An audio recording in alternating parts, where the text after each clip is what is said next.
J'inventerai un médicament qui soignera toutes les maladies du monde. Ces paroles, ce sont celles de Tony Chopper, le médecin de l'équipage des Mugiwara. Parmi les rêves de certains membres composant cet équipage, nous pouvons retrouver, par exemple, dessiner une carte du monde, trouver All Blue, devenir le meilleur épéiste au monde et trouver le One Piece. Tant de rêves incroyables, mais qui a pour simple et unique but la recherche d'un désir personnel.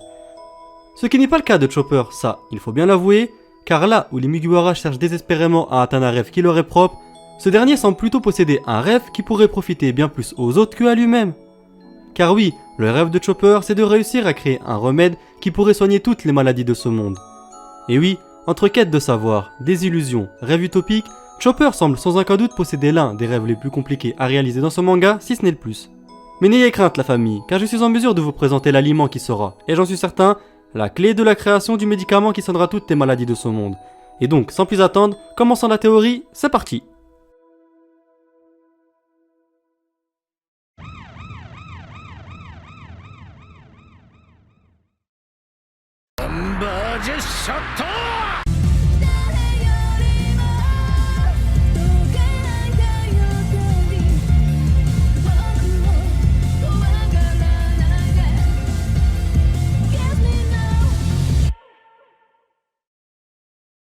Comment as-tu réussi à trouver la recette complète de ce médicament? C'est sûrement l'une des questions que vous devez sûrement vous poser, et par rapport à ça, je pense même pouvoir vous donner avec exactitude les composants de ce remède miracle. Car si je vous dis ça, c'est justement parce que j'ai réussi à trouver l'un des aliments très importants qui va sûrement composer cette recette. Aliment qui sera sûrement, et j'en suis certain, le dernier obstacle concernant son rêve, et qui a été aussi, par la même occasion, le point de départ concernant l'élaboration de cette théorie. Car oui, je suis sûr et certain que cet aliment fera partie de la composition de ce remède, découverte de cet aliment spécial qui plongera sûrement Chopper dans un état de choc et de tristesse immense. Bon là c'est vrai que vous pouvez pas très bien comprendre pourquoi je dis ça, mais pour mieux comprendre mon raisonnement, laissez-moi avant tout vous expliquer rapidement l'histoire de ce dernier, histoire qui va permettre de poser justement les bases de cette théorie et de surtout donner par la suite un peu plus de poids et surtout de légitimité à ma théorie. À l'origine, Chopper était un renne à peu près ordinaire. En effet, il avait une particularité, sa truffe était bleue. Cette différence par rapport aux autres rennes, dont la truffe était noire, lui a valu d'être mis à l'écart, l'obligeant ainsi à rester à l'arrière du troupeau et à le suivre de loin. Cependant, après qu'il ait mangé le fruit de l'humain, il a été chassé du troupeau et fut contraint de partir. Il a tenté d'aller vivre désespérément parmi les humains, mais malheureusement pour lui, il s'était fait tirer dessus par des villageois qui le prirent pour l'abominable homme des neiges. Un jour, lorsque Chopper était à l'agonie, le docteur Iluluk décida de le soigner et de le recueillir, en faisant du jeune renne son assistant et l'adopta même tel un fils. Bien que ces actes fussent d'une valeur médicale douteuse, le docteur Iluluk se verra devenir un modèle pour Chopper. Iluluk enseigna par la même occasion à Chopper toute sa philosophie sur la vie, en lui expliquant qu'aucune maladie ne pouvait être incurable.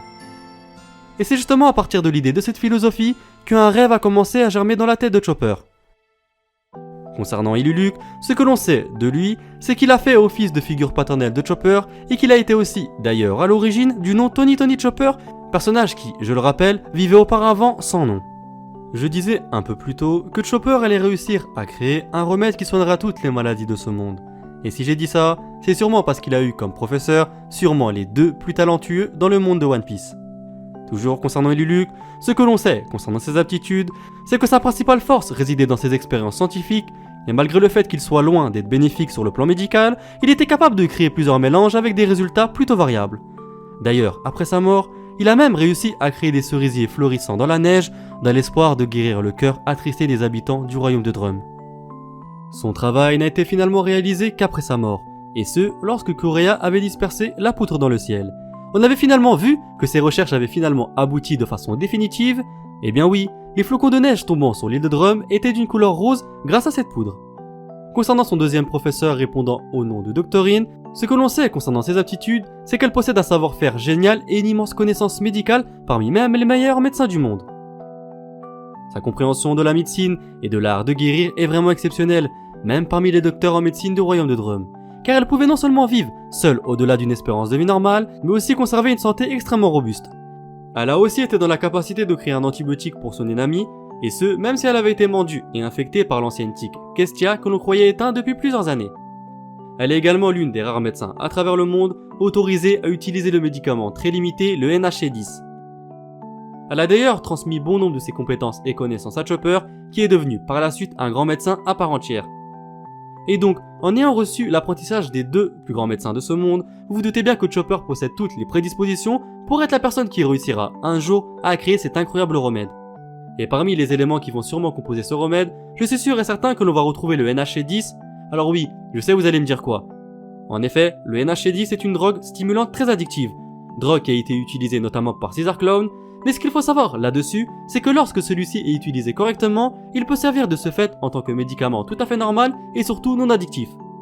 D'ailleurs, d'après ses dires, elle sera en possession d'un remède qui lui permettrait de garder sa jeunesse intacte, et ce, même si elle est centenaire. Remède que Chopper doit sûrement connaître et qui fera donc, par conséquent, partie intégrante dans l'élaboration de ce remède pour soigner toutes les maladies de ce monde. Et concernant Luluc, je vous ai dit qu'après 30 ans de travail acharné, ce dernier avait réussi à ce que les flocons de neige tombant sur l'île de Drum soient d'une couleur rose. Et tout ça grâce à une poudre qu'il avait inventée, poudre qui fera là aussi partie intégrante du remède de Chopper. Et pour finir, je dois vous parler d'un ingrédient très important dans le sens où je suis sûr et certain qu'elle sera la pièce manquante concernant l'aboutissement de ce rêve. Mais avant ça, laissez-moi vous expliquer le déroulement concernant l'élaboration de cette théorie. Eh bien oui, pour trouver les ingrédients qui composent ce remède, j'ai dû mener pas mal de recherches assez complexes. Recherches qui m'ont emmené à apprendre 2 nouveaux mots. Le premier, c'est le mot panacée, produit qui était jadis réputé actif contre un grand nombre de maladies. Dans la mythologie grecque, panacée signifiait remède, mot qui tire sa légende d'une déesse qui jadis prodiguait aux hommes des remèdes par les plantes, mais il faut aussi savoir que dans cette même époque, il existait une croyance selon laquelle pouvait exister un remède efficace contre un grand nombre de maladies. On appelait ce remède la thériatique ou la panacée. Ce mot entra dans le langage courant au Moyen-Âge, et c'est une très bonne transition qui va justement me permettre de vous parler du deuxième mot. La thériatique, un célèbre contrepoison rapporté à Rome par Andromaque, médecin de Néron. Et si je vous parle de ce contrepoison, ce n'est pas pour rien, vous allez comprendre. Mais avant ça, laissez-moi vous donner la recette complète de ce remède miracle. La voici. Et si je vous ai donné le composant de ce remède miracle, ce n'est pas pour rien. Eh bien oui, dans le passé, ce remède était considéré comme une thériatique. Thériatique était un mot qui faisait référence à un remède qui soignait toutes les maladies du monde. Et d'ailleurs, quand vous allez apprendre comment elle s'appelle, je pense que vous allez comprendre pourquoi tout est lié. Ce remède s'appelle thériatique minérale de Robin. Robin qui est un personnage emblématique de l'équipage des Mugiwara et qui est aussi la première personne qui s'est liée d'amitié avec Chopper lorsqu'elle a intégré l'équipage. Terrible coïncidence, vous ne trouvez pas? Le remède qui est censé soigner toutes les maladies du monde porte le nom d'un, ou plutôt d'une Mugiwara. De plus, comme je l'ai dit précédemment, Chopper est la première personne avec qui Robin s'est lié d'amitié. Pour ma part, je ne pense pas que ce soit le fruit du hasard, mais bon, continuons un peu plus à creuser cette théorie. On peut rajouter à ça aussi le remède qui permet au docteur Kuroya de garder sa jeunesse intacte, et ce, même si elle est centenaire. Mais on peut aussi rajouter à ça le NH10, mais aussi la poudre qui avait permis à ce que les flocons de neige tombant sur l'île de Drum soient d'une couleur rose. Et donc pour ma part, c'est justement l'ensemble de tout ça qui va permettre à Chopper de créer enfin le remède qui sera dans la capacité de soigner toutes les maladies. J'oublierai pas quelque chose moi? Eh bien oui, ne vous inquiétez pas. Comme je vous l'ai dit au début de la vidéo, j'ai réussi à trouver l'un des aliments très importants qui va sûrement composer cette recette. Aliment qui sera sûrement, et j'en suis certain, le dernier obstacle concernant son rêve et qui a été aussi, par la même occasion, le point de départ concernant l'élaboration de cette théorie. Car oui, je reste persuadé que cet aliment fera partie intégrante de la composition de ce remède. Découverte de cet aliment spécial qui plongera sûrement Chopper dans un état de choc et de tristesse immense. Bon, en tout cas, il est enfin temps, pour moi, de vous dévoiler cet ingrédient mystère. Voilà son nom. L'Amiudake. Déjà, juste avec ce nom, je pense que vous voyez où je veux en venir. Eh bien oui, il s'agit en effet du champignon que Chopper a offert au docteur Iluluc par méprise et qui aura causé, malheureusement, à cause d'un manque de savoir médical, la mort de ce dernier. Et si on réfléchit bien, peut-être que tout a été prémédité par Oda, je m'explique. Eh bien oui, comme de par hasard, la thériatique était un mot qui signifiait à l'époque le remède qui soignait toutes les maladies était en fait un contrepoison. De ce fait, je suis sûr et certain que Eiichiro Oda avait tout prévu depuis le début. Prévu dans le sens où ça serait vraiment assez paradoxal que l'aliment qui avait tué son père jadis était en fait l'une des composantes principales pour la conception du remède ultime de Chopper. De ce fait, on peut se dire que indirectement, la mort d'Iluluc a servi quelques années plus tard à l'élaboration du remède qui soignera toutes les maladies du monde. Et c'est justement grâce à tout ça que je me rends compte sincèrement que Oda est un génie. Eh bien oui, on sait depuis très longtemps que le manga de Eiichiro Oda est très calculé. De ce fait, il n'est pas rare de voir de nombreux foreshadowing dans ce manga, mais en faisant de l'amudake, l'aliment qui avait tué le père de Chopper, je le répète encore, en faisant de cet aliment l'un des ingrédients majeurs concernant le remède qui soignera toutes les maladies, Eiichiro Oda prouve encore une fois qu'il n'est pas seulement le meilleur mangaka de sa génération, mais plutôt le meilleur mangaka de tous les temps. Et pour vous faire un rapide résumé, je ne pense pas que ce soit un hasard si l'un des remèdes que l'on surnomme thériatiques porte le nom de Robin.